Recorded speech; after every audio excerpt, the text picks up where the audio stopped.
E vamos de giro de notícias, chegando aí no finalzinho dessa tarde de domingo. Eu sou Gabriel Amaral, sou jornalista, sou tricolor. E a gente já abre esse vídeo aqui falando sobre a escalação para amanhã. Escalação padrãozinha e tal, você vai ver mais informações no pré-jogo, mas o Fluminense está praticamente escalado para o jogo de amanhã, com aquela escalação tradicional com Fábio, Samuel Xavier, Nino, Felipe Melo e Marcelo, André Martinelli, Ganso, John Arias, Keno e Germancano. Mas a informação que eu até queria falar mais aqui em relação ao jogo é a informação sobre os uniformes. Pintou uma dúvida, afinal de contas, no Mundial de Clubes não existe muito bem ali os mandantes e visitantes, seriam todos com campo neutro.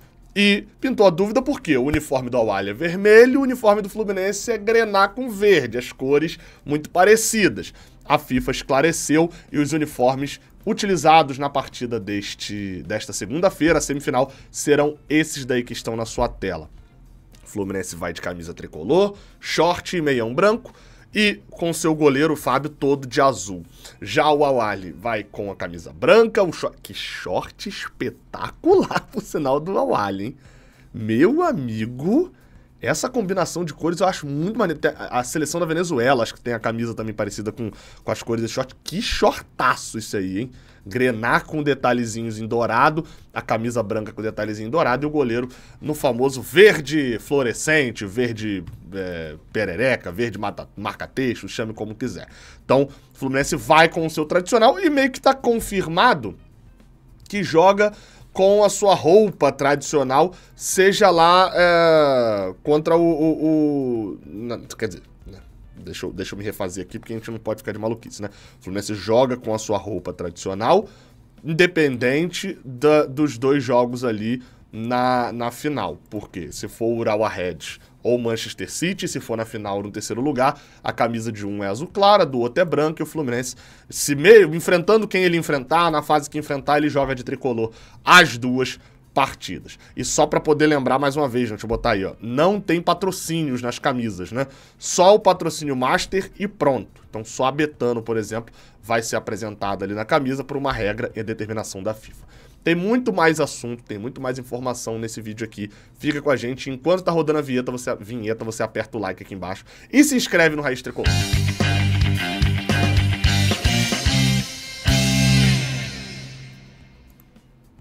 Bem, vamos embora. Não esquece aí do like, da inscrição.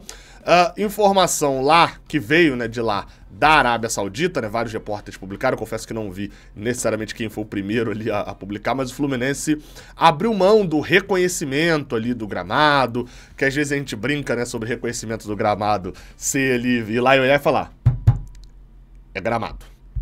É verde e é de grama mesmo. Brinca com isso, mas o reconhecimento do gramado normalmente tende a ser mais para os jogadores terem uma noção de como se a bola corre mais, corre menos, se o gramado está prejudicado, se não está. De repente ter alguns pontos de referência, como a arquibancada, para você, às vezes, dominar de costas para o gol e você saber exatamente. Enfim, costumes que você vai adquirindo jogando no estádio direto, que você tenta adquirir uma vez fazendo esse tal desse reconhecimento do gramado.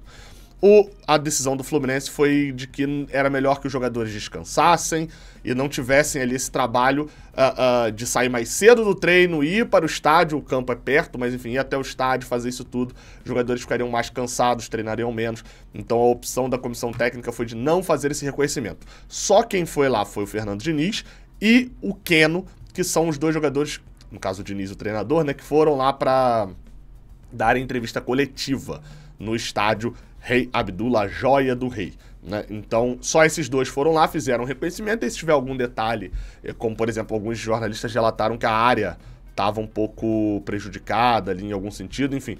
Então, isso, por exemplo, vai ser relatado por eles para os outros jogadores, tá?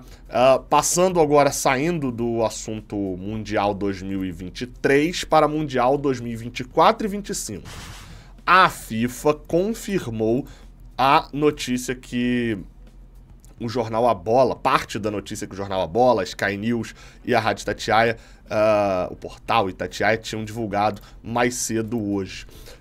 Tá confirmado o Mundial de 2025 e o Mundial, que eles estão chamando de Intercontinental, de 2024. Vamos explicar aqui com calma cada um dos dois, mas lembrando que mais cedo eu já fiz uma um vídeo inteiro hoje de manhã falando sobre a grana, sobre a probabilidade da gente receber 250 milhões de reais só para jogar, enfim, tá? Importante poder falar isso. Vamos lá, tá? Primeira coisa sobre o Mundial, que a FIFA tá chamando agora de Intercontinental, mas é um Mundial, do ano que vem, tá? Organizado pela FIFA, o torneio do ano que vem. Vai ter esse formato aí. Esse daí que tá aí na tela será o formato do Mundial a partir do ano que vem, tá? O Mundial ali, da forma como a gente conhece hoje e tal, vai ter uma pequena mudança. Qual que é... Como vai ser no ano que vem? A gente vai ter uma fase prévia entre todos os clubes e o campeão desse todos os clubes vai enfrentar no dia 18 de dezembro do ano que vem, ou seja, amanhã vai faltar um ano, o campeão da Champions League. Começando antes, tá? De um lado da chave, você vai ter o campeão da Ásia ou o campeão da África enfrentando o campeão da Oceania. Quem ganhar desse confronto, vamos dizer que ano que vem seja a África, vai haver um revezamento, tá? No ano que vem seja. Vamos dizer se o formato fosse como foi nesse ano. A gente teria o Al-Ahly contra o Auckland City. Quem ganhar, vamos botar o Al-Ahly ganhou. Vai jogar as quartas de final fora de casa contra o da Ásia, por exemplo. Seria o Al-Ahly e o Urawa Red. Beleza. Quem ganhar vai para a semifinal. Então seria como se fosse um playoff entre Oceania, Ásia e África. Do outro lado, o outro semifinalista sairia de um confronto entre o campeão da CONCACAF e o campeão da Libertadores.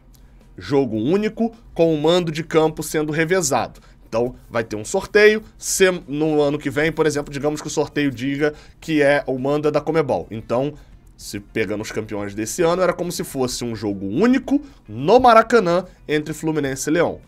Se, por exemplo, o sorteio fosse o inverso, o Fluminense teria que viajar ao México, lá para León, enfrentar o time da casa em jogo único. Quem ganhar tá na semifinal. Então, o que acabou acontecendo, na verdade? Essa reformulação tirou a questão do campeão local e tal, fez com que os confrontos... Esse confronto da CONCACAF pra Conmebol, pra mim, eu achei legal pra cacete. Era uma parada que a gente meio que sempre quis ter, que fosse o campeão das Américas, né? O representante original das Américas. Mas isso dificultou um pouquinho pra gente pra ser campeão mundial mesmo, porque agora a gente joga 2 jogos antes de enfrentar o europeu. Então a gente vai ter que eliminar o campeão da CONCACAF e depois ainda vai fazer uma semifinal contra o que vier, né, da chave entre asiáticos, africanos e oceânicos, né? E da Oceania. E aí, ganhando, a gente enfrenta o europeu. Bom dizer, tá? Esse jogo entre Conmebol e CONCACAF vai ser sempre ou no Brasil, no caso na América do Sul, ou lá na América do Norte. Então sempre vai ser e vai ficar revezando. Se no ano que vem o mando for da CONCACAF, no outro ano o mando é da Conmebol. E o time vai poder mandar no seu próprio estádio, deve ter regrinhas ali e tal, mas mandar no seu próprio estádio. Já essa fase de playoff lá em dezembro é num campo neutro, ok? Então vai ser sempre num campo neutro, que é o formato como é o Mundial hoje. Fizeram isso, claramente, para poder diminuir a importância pro europeu, né? O europeu só vai viajar para jogar um jogo, não vai gastar tanto tempo de temporada. A gente sabe que esse Mundial não é tão lucrativo, então o europeu acaba não dando muito valor. Então essa é a explicação para o Mundial do ano que vem, 2024, o Mundial no formato anual que a gente conhece hoje. A FIFA, por meio das suas redes sociais, também confirmou o que ela está chamando de FIFA Club World Cup, ou seja, Copa do Mundo de Clubes da FIFA.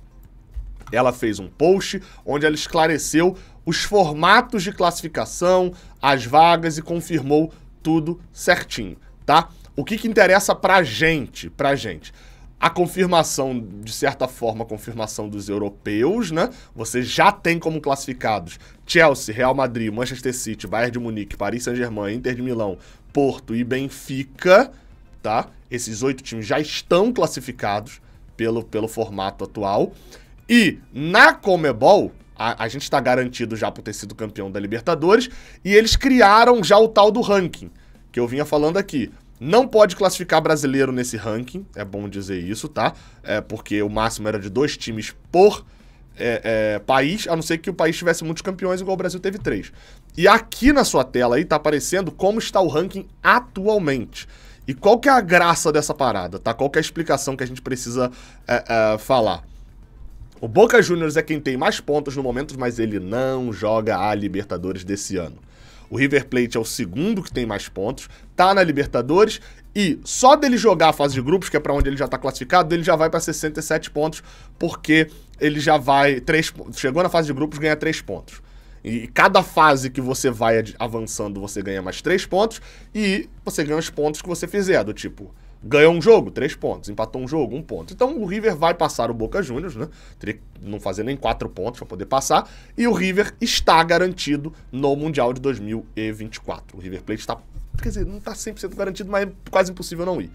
A outra vaga vai ficar ou com o Boca Juniors, que já tem uma pontuação muito alta, ou...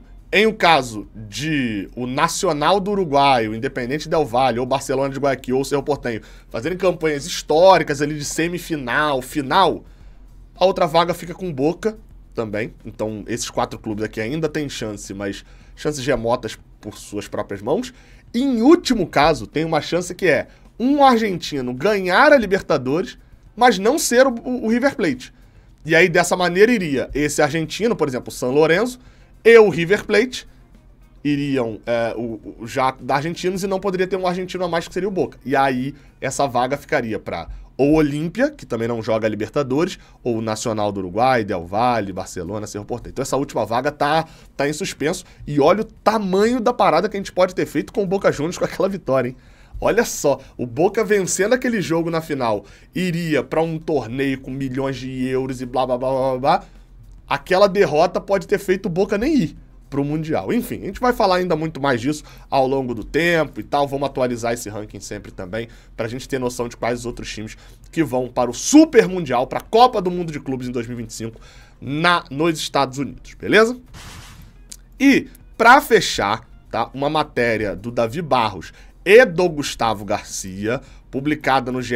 Globo, neste domingo, né, saiu ali pela madrugada, e que ainda tá reverberando um pouco, é uma matéria sobre o André. Informação do Gustavo Garcia e do Davi Barros é de que, à espera de propostas, Fluminense cogita manter André e vendê-lo apenas no meio de 2024. Segundo a matéria, apesar do interesse, clubes europeus não formalizaram o desejo de contar com o volante depois do fim da Libertadores. A janela de junho e julho costuma ser de valores maiores por representar o início da temporada. Aqui ainda diz no meio da matéria que a expectativa do Fluminense é que André seja a maior venda da história do clube e também, para isso, considera que uma boa proposta seja a partir de 35 milhões de euros. Mas essa proposta não chegou até o momento. E o clube começa a considerar que os europeus talvez não topem desembolsar essa quantia no meio da temporada de lá.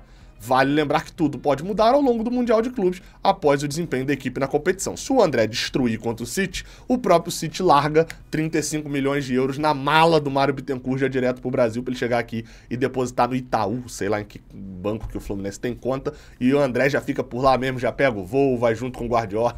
Tô exagerando aqui de sacanagem, né? Mas é óbvio, assim, jogar pra cacete contra o City, o Fluminense for campeão, isso salta aos olhos e pode ser que nessa janela seja feito dessa maneira. Outra possibilidade é a concretização de alguma negociação ainda nesta janela, mas com a ida do volante no meio do ano, já que os europeus estão no meio da temporada. Isso daqui é o que eu acho mais provável, tá? Porque, às vezes, o europeu quer garantir o André, mas não é necessariamente que ele não tenha a grana agora. É a questão de que ele não pode gastar o dinheiro agora, pelo fair play financeiro. Muita gente acha que fair play financeiro um time não pode ganhar muito mais do que o outro. Não é isso, ou só isso, pelo menos. É principalmente o fato de o fair play financeiro você não pode gastar o que você não comprovou que você vai ganhar.